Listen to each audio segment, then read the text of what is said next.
Salvage operations were somewhat curtailed with Star Citizen patch 323, especially the value of construction materials, to encourage salvagers to spend more time actually salvaging rather than quickly moving from contract to contract. As a fan of the salvage game loop, that suits me just fine, and the biggest hullbreaker in-game right now, the Aegis Reclaimer, is a great platform for doing that. I'm Forrester, and this gameplay video shows some Reclaimer mid-tier salvage contracts as a solo crew. Some parts have been sped up to keep the overall length of the video down, and those parts are clearly marked as such. All of that said, let's get started. And we'll start by spawning in the Reclaimer from New Babbage, one of the few spaceports that has got a hangar large enough for a Reclaimer. Well, I should say one of the few locations most of the spaceports do. The long walk across the hangar in ×12 speed just shows the size of this ship. And then we'll grab the first contract, which is for an Argo Mole at Mike L1. Now it's time for a very steady ascent out of New Babbage.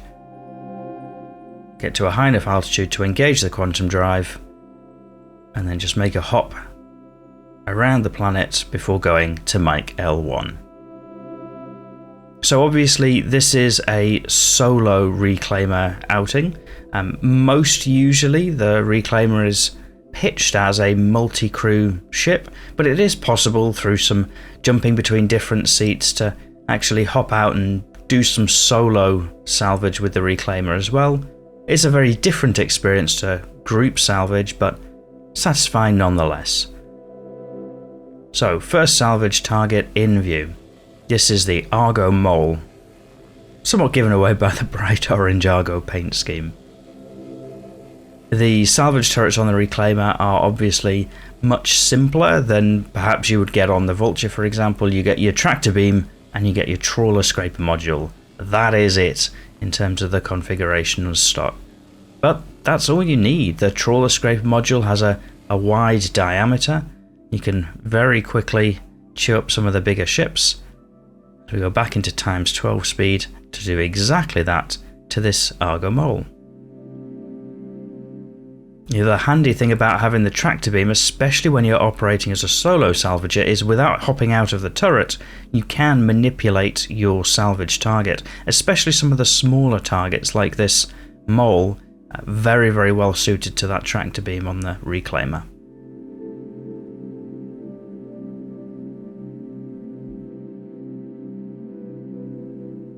I should point out as well, for anybody that's thinking, oh, this is an interesting way of learning how to salvage, this video itself is intended more as just a pure gameplay video. This is me playing the game and showcasing some of what that's about. I do have a more detailed salvage guide available on the channel if you're interested, but this video is more about what can you expect from actually playing a bit of salvage.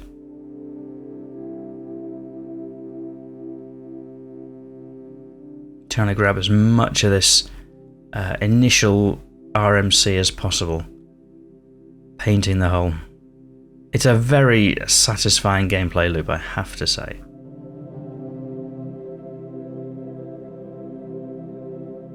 And then because the mole is a little bit fiddly, just trying to look for where are any of the last little bits of salvage that perhaps haven't yet grabbed.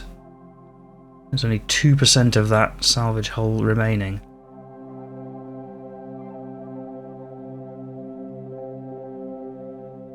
There we go, got enough. So it's over to the claw operator seat, and for some reason the power on button here is in a really awkward place, floating out in the sky to the left. So I thought I'd just show scrabbling around trying to find that button, because it can be a bit awkward the first time you get in. Deploys the salvage arm, and then it's a simple click to activate the fracture field. Can see the green outline on the mole says that, yep, that's going to be fractured. You can hear the resonant hum of that fracture field and watch the impact on the mole as it gets fuzzier and fuzzier and then breaks up and then switch the disintegration field, activate that, try and grab things as quickly as possible. The downside of solo salvaging in the Reclaimer is moving the ship around can be quite awkward because you have to hop between seats, whereas at least in the Vulture, for example, you can move and salvage from the same place. So trying to be as quick as possible after that ship fractures to just grab as many of those parts before they float away, I find is a good tip. You might not get your optimum, but given the value of construction materials is down a bit, I think that's okay.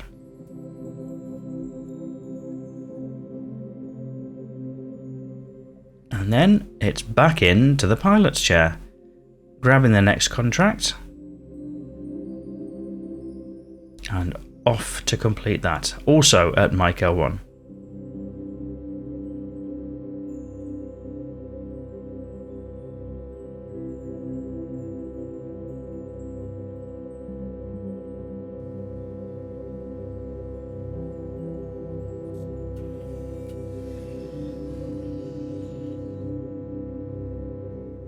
And then hop back out and back into the salvage operator seat. So part of the thing that you learn quite quickly when you're solo salvaging with the Reclaimer is also where to put the target when you're in the pilot seat, and I find that slightly below the nose seems to be a good spot for both the salvage turret to be able to access it as well as the claw. If you can get within range of the salvage turret, you can always move it with the tractor beam if needs be, but just below the face of the ship seems to be the optimum spot.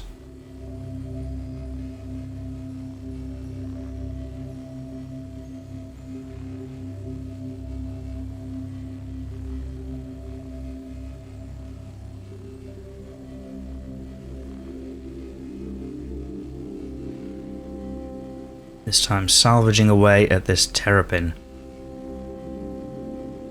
Ended up with it quite far away here, but well, I suppose it's not far away, it just looks far away because it's one of the smaller ships.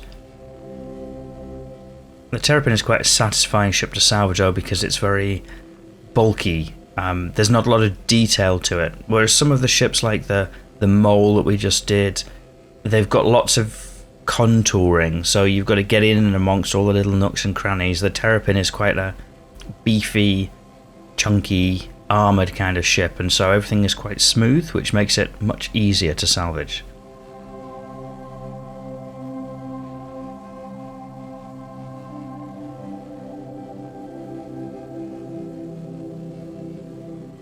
Incidentally, you can see in the cargo hopper on the left 40 SCUs of 240 storage, and that's in just in the storage hopper alone. So the Reclaimer really has got a whole load of salvage room on it, more so than well, any other ship obviously, but exponentially more so than the Vulture, for example.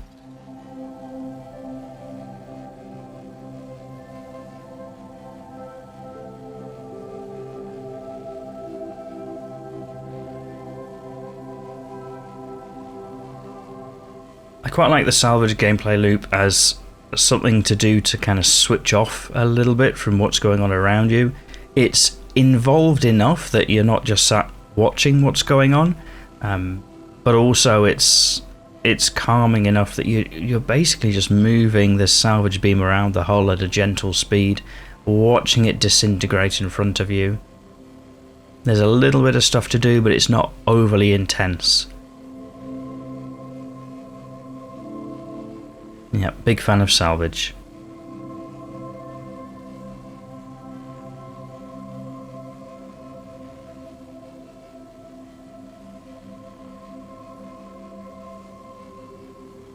Just see that claw protruding from the lower right of the screen.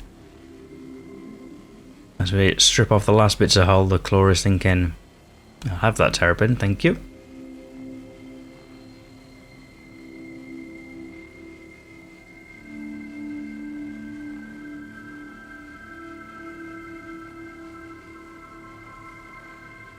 There we go, that's enough of that hull to satisfy the contract.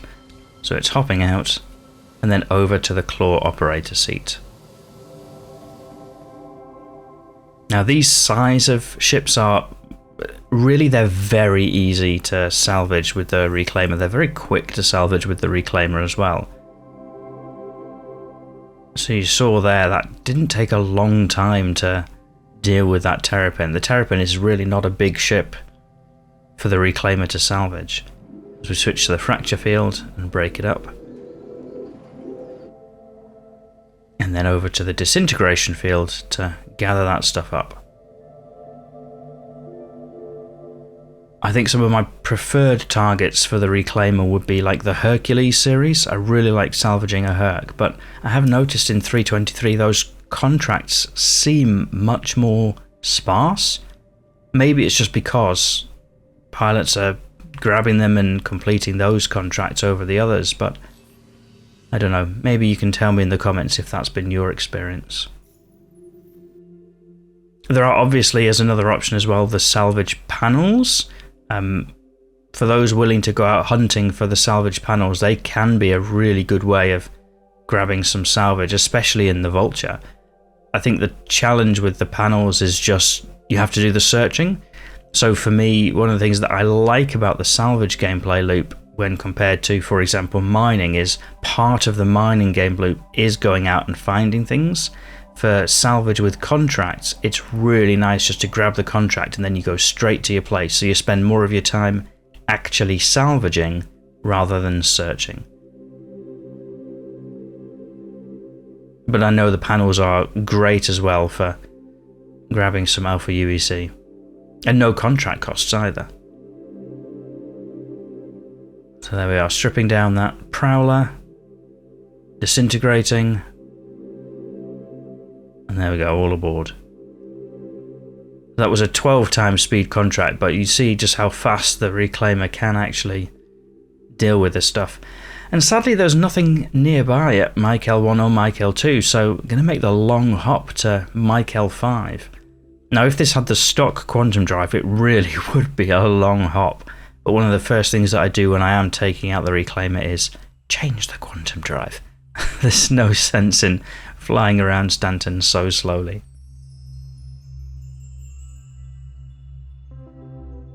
So this salvage contract is for a Freelancer Max. For similar reasons as the Terrapin, it's quite a nice one to take because they're quite smooth ships.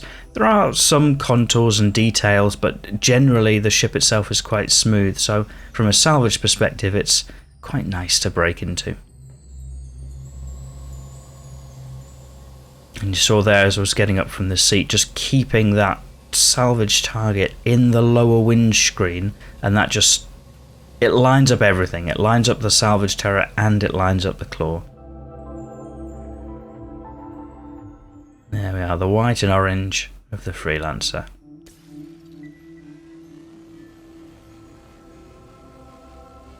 One of the things that you may or may not notice, depending on the screen resolution that you're watching at, there is a small circular cursor right at the tip of where the salvage head is pointing, and you essentially you can use that little cursor to aim your salvage head as you traverse around your salvage target.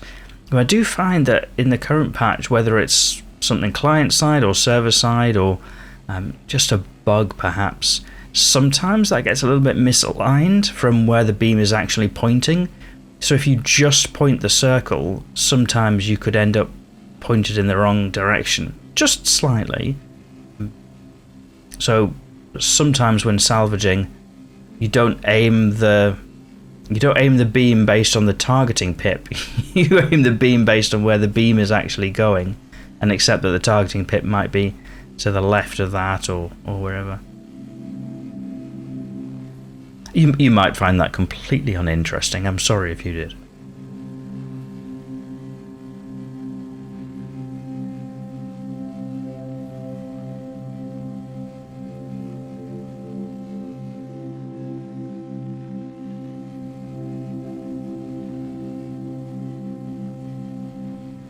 Yeah, I'm definitely enjoying the vibes of salvage. Now, if you've had a long, busy day but want to kick back and just do something chilled out, there's a lot to be said for grabbing a salvage contract and heading out and slowly melting a hole.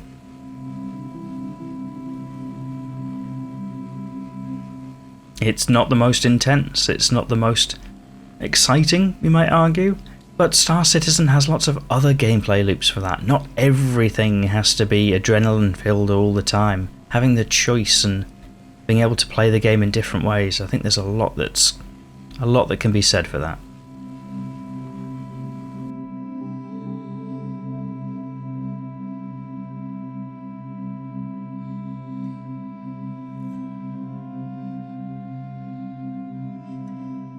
Back up to times 12 speed, and watch as the poor freelancer gets thrown around by the tractor beam, manipulated to the direction that we need for glorious salvage.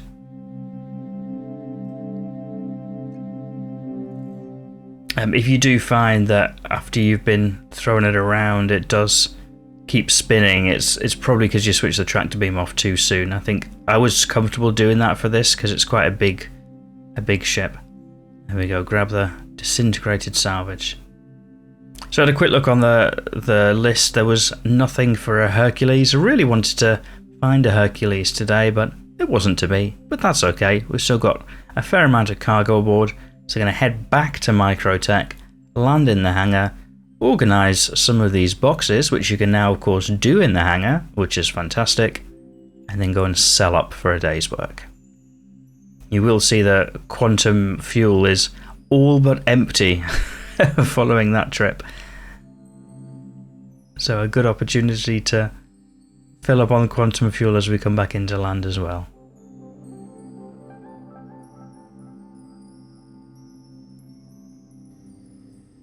And I thought I would just slow back down to 1x speed for this landing, because you can see just how difficult it is to land the Reclaimer from a first person view.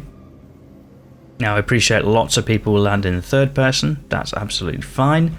I don't know why, I always prefer to land in first person. I do all more flying in first person. Just the sort of person I am, I suppose. But this kind of shows, although you've got the windows there, it's really you have to land very gingerly with the Reclaimer.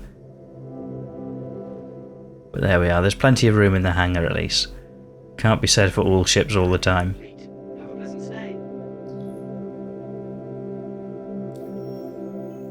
And then do a quick refuel. So the quantum fuel very cheap, 730 credits. Hydrogen fuel a little bit more expensive at just under 5k, but not to worry because the Reclaimer will more than cover those costs.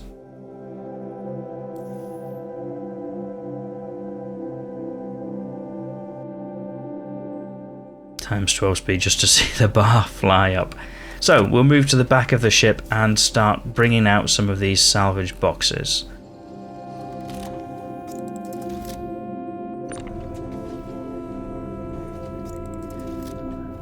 So between the RMC and the construction materials, we'll try and fill up as much of this space as we can at the back of the ship, and where possible try to attach it to the cargo grid.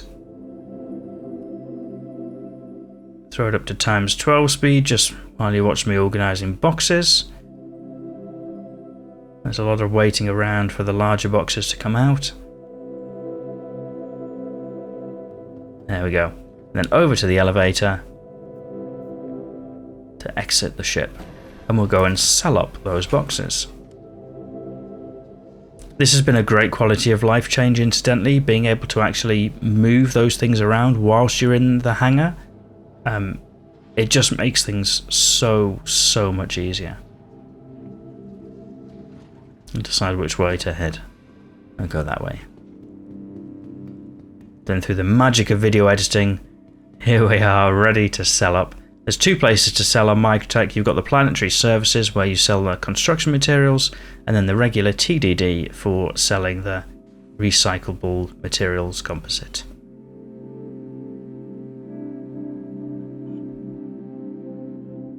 So those construction materials are 82k. It's still worth doing at the end of a salvage contract because 82k is not bad. But where the real money at now is the RMC, which feels like the right way around given the amount of time it takes to do each. You spend most of your time scraping the hull, so the RMC is the most valuable, and the construction materials at the end is almost the make sure you finish it all, get every last morsel out of it.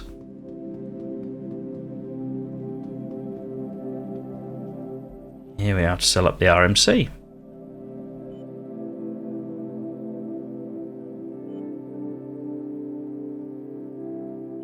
There you are, 288k of RMC. So it wasn't the most profitable run out, but it wasn't terrible either. If you enjoyed this video, you might press the like button to let me know I should make more similar videos.